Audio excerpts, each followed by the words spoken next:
The road less taken, the road less traveled. Lena Meva. It's hard.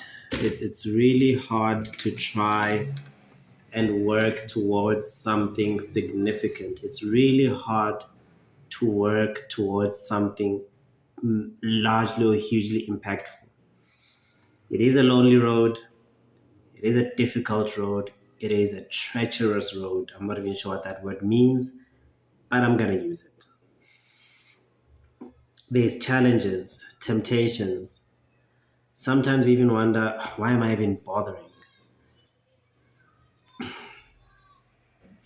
I think in superhero movies, we see superheroes, and just even if it's just hero movies, we see heroes getting a great reception. People love them. The whole masses adore them. And, they're loved by everyone. I think the only superhero, at least the one that I can think of, who is not loved or popular is Batman, who is sort of seen as a vigilante, kind of disruptive, bad boy, type thing. But essentially, a lot of the other superheroes are just heroes. They're loved. Everyone loves them. They're like, yeah, that's the guy, that's the girl, that's the person we love. And unfortunately, that's not how reality is. If you think about the people that have fought to get to certain spaces, to get to certain places, there's a lot of hate that follows them. Of course, yes, there are those outliers that generally become loved. But if you think about the general population of people who actually work towards doing something, at least during the process, you are hated. You are somewhat of an enemy. There's a lot of forces that work against you. There's a lot of propaganda that tends to be pushed against you. I guess the most famous example of this is a Jesus Christ, who, whatever it is that you believe, the point that I'm making is a Jesus Christ who was sent or is portrayed as the Lord and Savior, the Son, the one and only Son of the Most High. That was a person who was crucified by the exact people that he was sent to save. You think about a Nelson Mandela, another famous character. As much as he's quite celebrated by a lot of people, there's a lot of people now, especially in South Africa, which is pretty much the main people for whom he was fighting. A lot of people call him a sellout. A lot of people hate his guts. And I think there's a pattern here that if you're working towards building something, if you're working towards saving people, if you're working towards a greater purpose, you are most likely going to be hated for it because, again, as Jesus said, forgive them, Father, for they know not what they do. People simply do not necessarily realize what is good for them. And you fight for them, and they don't realize that they see you as the villain. And they have to see you as the villain because that is what the propaganda pushes them to believe. That is what the charismatic leaders that are against you push them to believe. And you end up having to suffer through that.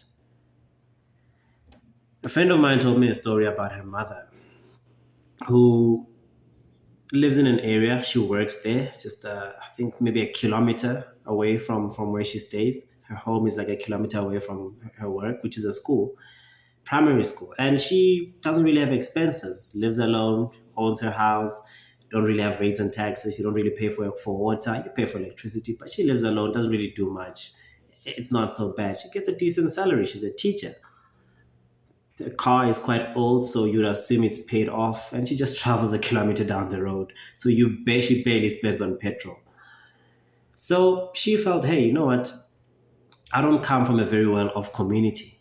I can see in my school that there are certain kids who really seem to have it rough. I have excess. I have more than I need. How about I make some food so that I can pick a few kids that I can give to? I mean, it's not everything. It's not me saving the whole world. But for these few kids, my energy, my effort could be something important. So she did that, and that's a beautiful thing. Amazing. I'm sure anyone would commend her for that, except for the parents of those kids. They came at her. They shouted and sweared at her for doing that, and she was vilified for doing that. And it was alleged that she was accused of having received a lot of money from the government to give to a lot of kids. And she then took the rest of the money and only allocated money for a couple of kids to which she's giving food and whatever. So essentially, she's a thief. She's taking money from the government and only giving a few kids. While in actual reality, she's taking money from her own pocket. Money that she could be using to buy fancy things, fancy clothes, a fancier car. Like I said earlier, she uses an old model car. She could have been buying, she really could afford to buy a brand new car. But she's like, no, I don't need all that stuff. I'm able to get to work and back with this car. I'm able to live in a nice house. She's built herself a nice big house.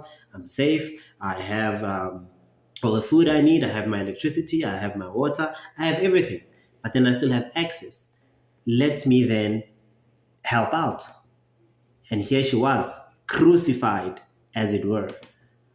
And she had to stop. And this just reminded me, and I'd like to remind those of you who might want to do something, who might want to help people, who might want to extend a helping hand. The same thing happened, or a similar thing happened to my own mother, who, when we moved to where we live now, she identified this neighbor girl who was young and she only had brothers. And my mom felt like her living conditions are not so great because they live in a small house. She's the only girl. Everyone there is a guy, and it's, guys are not all that clean and stuff. And my mom thought, hey, you know what? I'm a woman. I've got a daughter. Of course, she has me as well. But there's space here for that girl to live in a place where she can be with other girls, and she can grow in that environment, in a clean, hygienic environment for a woman, for a girl, for a young lady. That's what my mom thought, and she tried. She brought her in, and they allowed it. But it eventually ended up quite nasty. I don't really remember how exactly it ended, but it wasn't a really great thing, and my mom wasn't really appreciated for what she did. In fact, quite the opposite happened. And you now have people deciding to live by themselves, for themselves, and for no one else. Because when you try to extend a helping hand, people attack you. When you try to give people something, a bit of what you have, people vilify you. When you try to save people, people crucify you.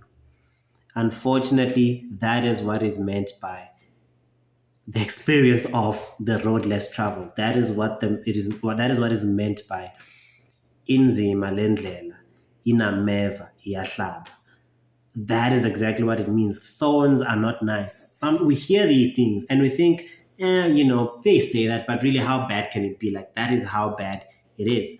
When you are going to try to do something for people, people are going to hate you. People are going to crucify you. We know this from a Muammar Gaddafi, who did amazing things for his country, but he ended up being killed by some of the people that surrounded him.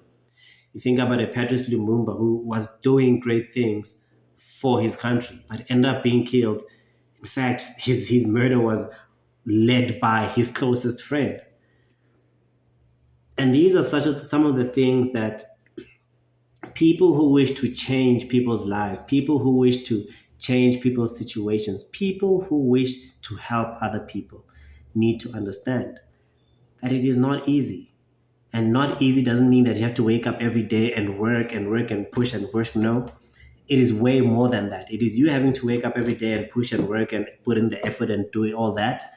And then having to have a thick skin to be able to resist or to let bounce off all of the negativity, all of the insults, all of the crucifixions that come your way. Because best believe they're going to come your way. You are not going to be celebrated like a Spider-Man. You're not going to be celebrated like a Superman or any of these other heroes or superheroes that we see. You are most likely going to be hated. You are most likely going to be insulted. You think you're better than us. That is what people are going to accuse you of. And you're like, I don't actually, but I know more than a lot of you do. And I want to share that with you. I'd like for all of us to work together, share information, and build together. Oh, so because you went to a fancy school, you think you can now tell us how to live our lives. You think now suddenly our lives are not good enough. Suddenly, this place you grew up in is not good enough for you. And like, but that's literally not what I'm saying. I'm saying we can be better. Can we be better together? But you'll be crucified. And that is a reality that we need to understand. And when I say we, I include myself because I know that I have pledged my life to want to help people, want to help the world, want to help communities become better. But I understand, and I'm very grateful for having understood this at this point. I understand that it is a treacherous road. You're going to be hated. People are going to try to crucify you. But for as long as I can still draw a breath, for as long as I can still wake up and open my eyes, use my mind, lead people, for as long as I can mobilize people to move towards building something better for all of us, I need to understand that people are not going to understand. Most people are not going to understand. A lot of people are going to hate us. A lot of people are probably going to fight us. But I have to be more resilient. I have to fight a lot more. Even when it seems like it's unwinnable, even when it seems like there is no way out. I remember a couple of years ago, I made a video. I was in the bathroom and I noticed an ant in the bathtub. And it was busy trying to, was it an ant or a spider? I think it was an ant, trying to get out of the bathtub and kept sliding down, trying to get us, kept sliding down. And it kept on going. It kept on going. I could see that this is just not going to work. He's just not going to make it. But it kept on going.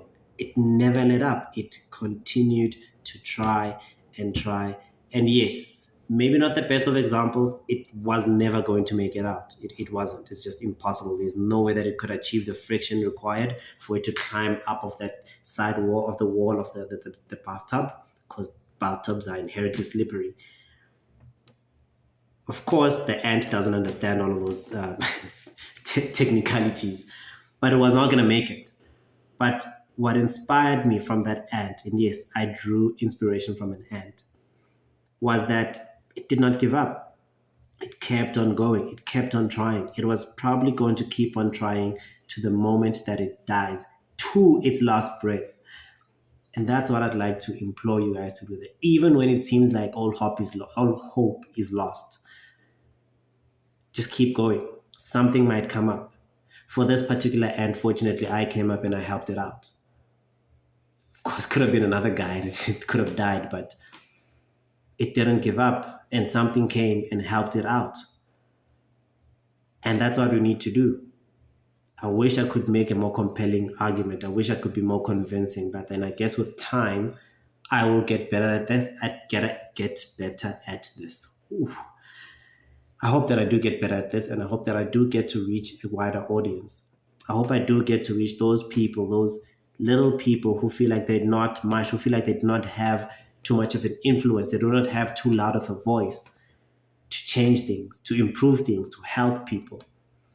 I hope I can reach you, can reach more of you, so that more of us get together, more of us mobilize in our different spaces to create a holistic growth and to create a better country and a better world.